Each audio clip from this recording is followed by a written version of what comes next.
All right, Willem, we're going to watch your breaststroke video here.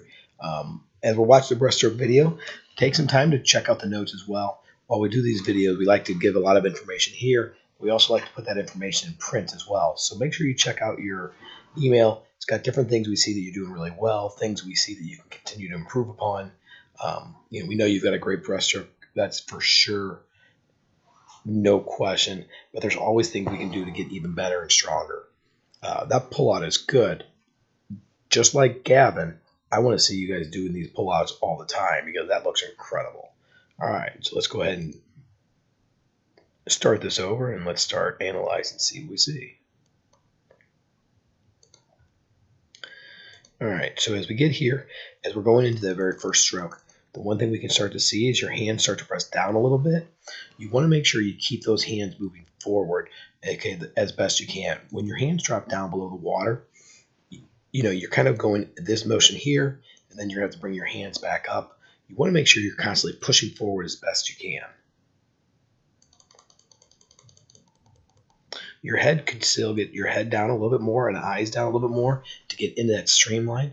We can see that we've got a good body position as far as from your hips forward here, but your legs are a little bit low. Try to, as you drive those legs backward, try to keep your legs a little bit higher in that water. Don't let them kind of fall flat at the very bottom. As we start to get into that stroke here, you see that your hands are pressing very well out to the side. That's an excellent catch. And the other thing I really like is as you get your head up, and you're getting it up pretty early, which is good. You want to make sure you have an early breath in that breaststroke. I love the fact that I'm not seeing you lift your chin up to breathe. You're just letting your head come up with your shoulder, come up with your back. That's excellent. The other thing that I really like right here is like the strength in these arms. Okay, you can see you have nice high elbows right here. Your hand is exactly what you need to be doing. You're pushing the water back to the opposite end. So you're basically pulling, your pull is pulling you through the water to help push you forward as you get into that kick. So that looks fantastic. So your hands come underneath your chin. Absolutely love how high your hands are right there. Okay. The other thing I like is as you're starting to engage your kick, you can see that your knees are staying in a little bit. You're not too wide with those knees. Great job there. As you push forward, keep pushing this direction. Okay. We're going to see it start to fall down a little bit. And when we fall down, we can see those eyes are kind of looking this direction here. Let that head fall down a little bit more into your streamline as your hands are pushed forward, and really work on finishing that kick with your legs a little bit higher. I think as we get here, this next stroke, you can see your legs start to kind of fall up, and look at how they are. Look how low they are right here as you're finishing that kick. Okay, your legs are finished, and your feet are a little bit low. Now they start to fall back up, and here, that's a good body line. Head could still go down just a little bit more into it, but all in all, that's a pretty good body line. Just make sure when you finish those kicks, your legs are up a little bit higher. The other thing you're doing right now is you're almost gliding too long. This glide would be perfect for a 200 breaststroke. That would be great for the first 100.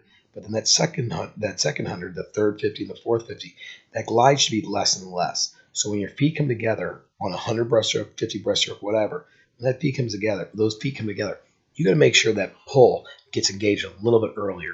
You don't want to extend that glide too long. Great job on your turn. Absolutely love how you stack your feet.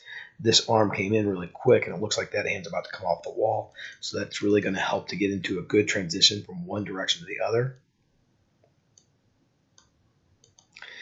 Let's make sure we get that head in between those arms a little bit better. Think about your biceps coming in right behind your ears. All right, your hands are perfectly streamlined. We do got to get those arms just a little bit better. Good dolphin kick. You waited a nice amount of time, at about two seconds. I'd like to see 3 seconds, but that's okay. After your dolphin kick, hold that streamline a little bit longer. Don't rush into that pull. As you do that pull, great job as far as pushing all the way down. Head position here looks good. Your hands are a little wide, right? What we'd like to see is have your hands on the front of your thighs as best you can. You can see here they're out to the side. But this body line here is excellent. Totally straight. That looks good. as we start to slide those hands up. Good job of bringing them right along close to your body. That's excellent in the very beginning. But here at the end, you can see you start to drop those hands down. Slide them all the way up from your belly button, straight up your body. Don't let those hands come down, where, you're pushing straight down, right? Because that does cause a little bit of resistance right here, here, and here. So if you keep those hands close to your body, what I like to call sneaky hands, if you slide them up your body, your breaststroke underwater kick is going to be even stronger. The other thing is you're a little bit late starting that first stroke. You can see, and rewind, right here, your head is breaking the surface, right? And you haven't started that stroke. So you want to actually have that stroke starting right about here. I would like to see those hands start to push out so that right when you get to the top, widest part of your stroke, your head's hitting the surface and you'll be perfect. So start that first stroke a little bit earlier if you can. Willem, thanks so much. You're doing great.